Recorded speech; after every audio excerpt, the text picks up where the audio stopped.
Jeshi la Polisi Tanzania limepata taarifa za watu ambao sio raia wa Tanzania kuwa wameingia nchini kwa njia zisizo rasmi kwa nia ya kufanya uhalifu ikiwepo vurugu.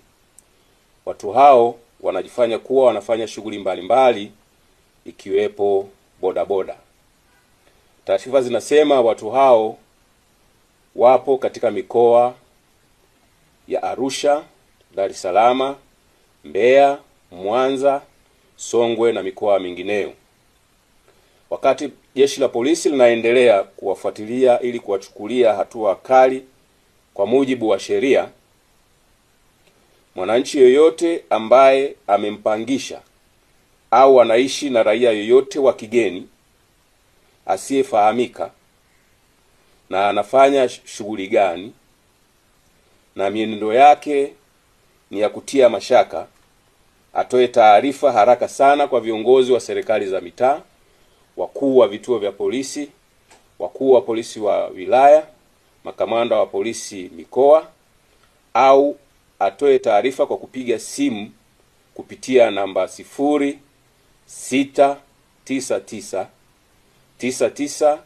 0699998899. Asipotoa taarifa na watu hao wakikutwa nyumbani kwake au kwenye biashara yake, hatua kali za kisheria zitachukuliwa dhidi yake. Jeshi la polisi linaendelea kuhakikishia wananchi kuwa kwa kushirikiana na vyombo vingine vya ulinzi na usalama vinaendelea kuhakikisha taifa letu linaendelea kuwa salama na lenye amani. Jamhuri ya Muungano wa Tanzania, waheshimiwa makamu wa rais wastaafu, waheshimiwa marais wastaafu wa Zanzibar, mawaziri wakuu wastaafu, Jaji Mkuu wa Mahakama ya Tanzania, Jaji Mkuu wa Zanzibar, wakuu wa vyombo vya ulinzi na usalama, viongozi wote kutoka Tanzania, mwenyekiti wa Tume Huru ya Taifa ya Uchaguzi, viongozi wa vyama rafiki Frelimo na CNDD-FDD na vyama vya siasa vya hapa nchini, waheshimiwa mabalozi, wakuu wa taasisi na mashirika ya kimataifa na wakilishi wa nchi mbalimbali, waheshimiwa wabunge wateule, wawakilishi wateule na madiwani wateule, waheshimiwa viongozi wetu wa dini, ndugu waandishi wa habari na wananchi kwa ujumla, mabibi na mabwana, Tanzania oye! Nianze kwa kumshukuru sana Mwenyezi Mungu kwa kuturuzuku uhai na kutuwezesha kushiriki sherehe hizi za kihistoria kwa taifa letu. Pili, ni washukuru Watanzania wote kwa imani yao kwa Chama cha Mapinduzi na kwa mapenzi makubwa na kutupa mimi na makamu wa rais fursa hii adhimu ya kuwatumikia. Shukrani za kipekee kwa viongozi na wanachama wa Chama cha Mapinduzi kwa namna walivyoendesha kampeni kwa mafanikio makubwa sana. Nishukuru tena Tume ya Uchaguzi kwa kuratibu na kusimamia mchakato mzima wa uchaguzi kwa ufanisi usiotiliwa shaka.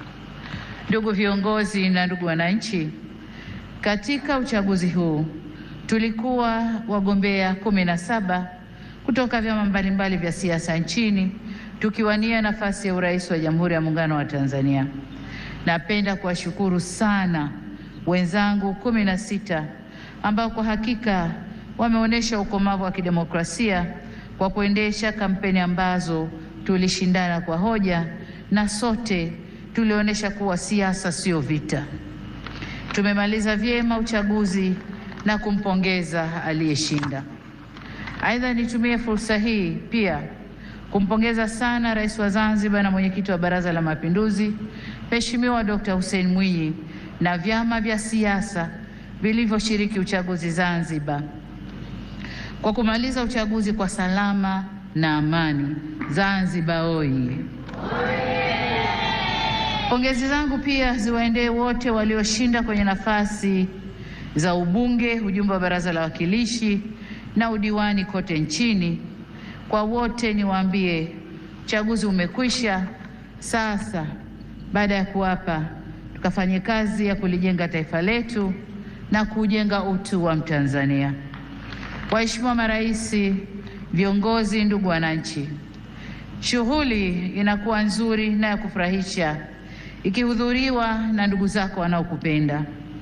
Tanzania leo imejawa na furaha kubwa kuona baadhi ya waheshimiwa marais wenzangu na viongozi mbalimbali wa nchi jirani na nchi marafiki wamejumuika nasi katika tukio hili.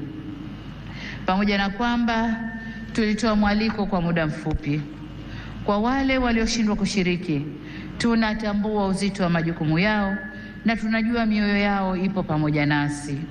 Tunashukuru pia wote waliotuma salamu za pongezi kwetu. Tunasema asanteni sana. Ndugu wananchi, uchaguzi ni fursa kwa wananchi kueleza matakwa yao ya aina ya viongozi wanaodhani wataweza kuwatumikia vyema na kuwaletea maendeleo endelevu. Kipindi cha kampeni tuligawika kiitikadi na kishabiki kama taifa, ila baada ya uchaguzi kufanyika, anayechaguliwa na wengi huwa ndio chaguo la nchi na anapaswa kuwa mtumishi wa wananchi wote waliomchagua na waliochagua wagombea wengine na hata ambao hawakushiriki uchaguzi. Kwa sisi tuliochaguliwa, ahadi yetu kwenu wananchi ni kulitumikia taifa hili kwa nguvu zetu zote, vipawa vyetu vyote na maarifa yetu yote. Ndugu zangu wa Tanzania, ni vyema tutambue kwa uchaguzi mkuu wa viongozi wa serikali ni mchakato wa msimu mmoja tu ndani ya kipindi cha miaka mitano. Muda mwingine wote maisha lazima yaendelee. Hivyo basi jukumu letu sote kwa pamoja ni kujenga nchi yetu na kuifanya kesho yetu iwe bora zaidi kuliko jana yetu. Niwasihi tuendelee kuilinda itikadi yetu ya umoja na mshikamano.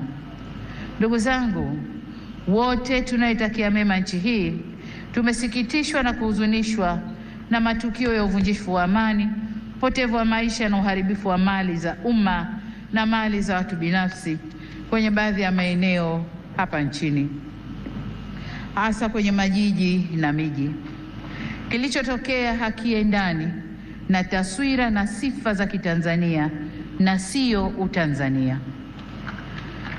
Haikutushangaza kuona kuwa baadhi ya vijana waliokamatwa kutokana na kadhia hiyo wametoka nje ya Tanzania.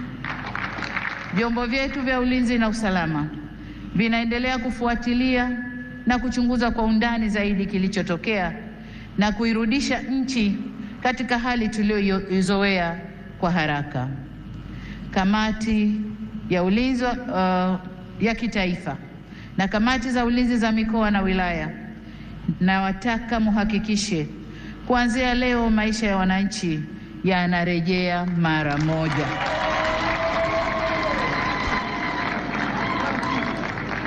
Amesema hapa Rais wa Zambia na Rais wa Burundi.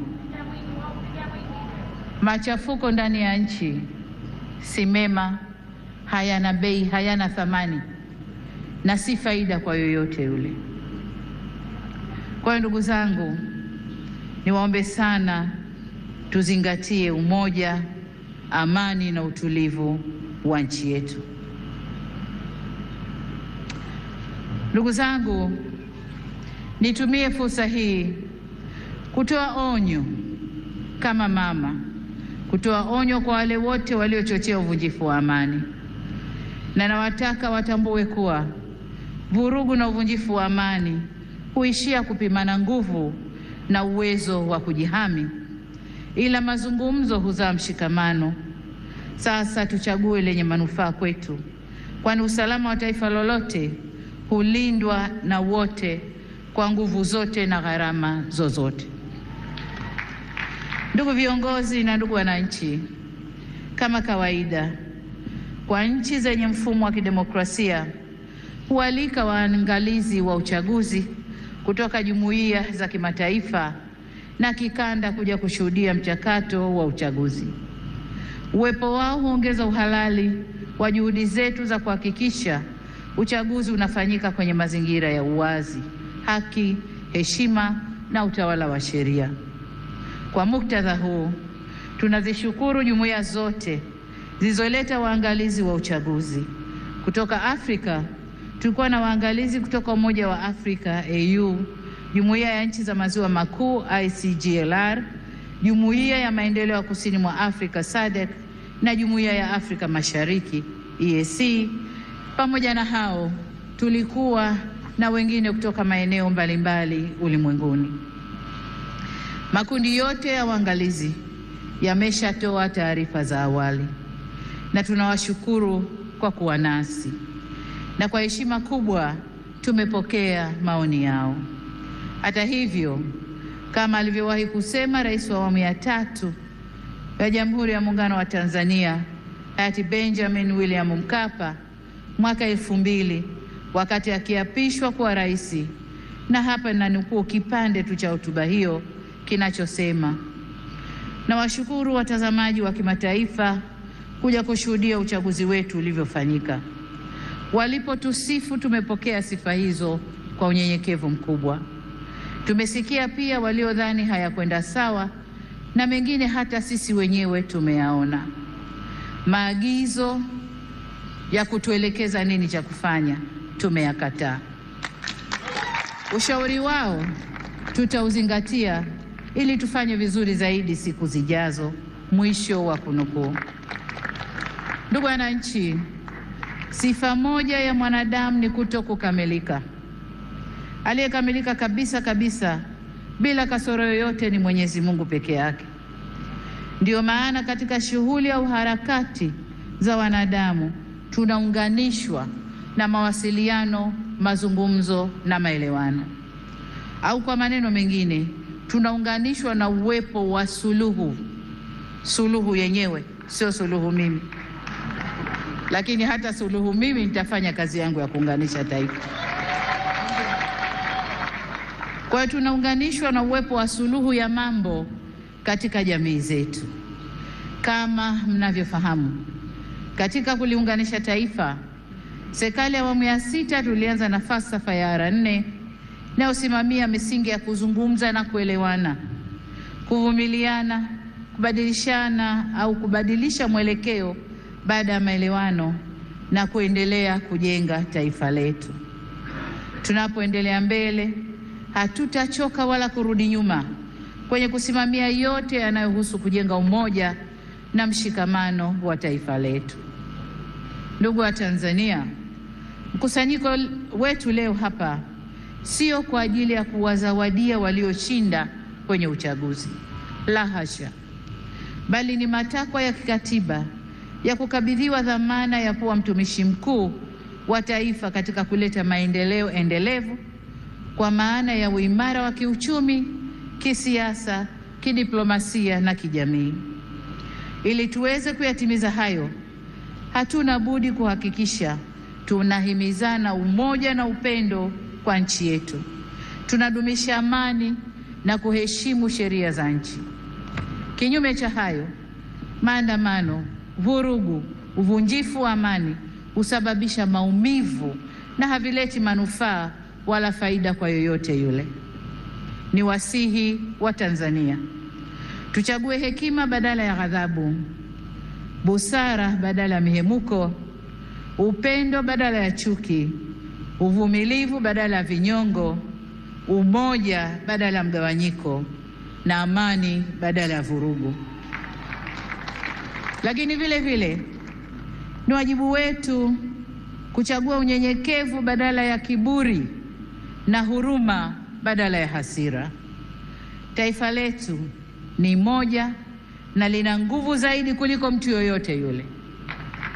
Demokrasia haipimwi kwa nani kashinda uchaguzi, bali kwa jinsi tunavyoendesha mambo yetu baada ya uchaguzi. Tutakuwa na nguvu zaidi pale kila sauti chanya au hasi zitakaposikilizwa, kuheshimiwa na kuthaminiwa, na vile vile tunapoweza kuponya wenye maumivu. Hii si kazi ya upande mmoja wa serikali peke yake.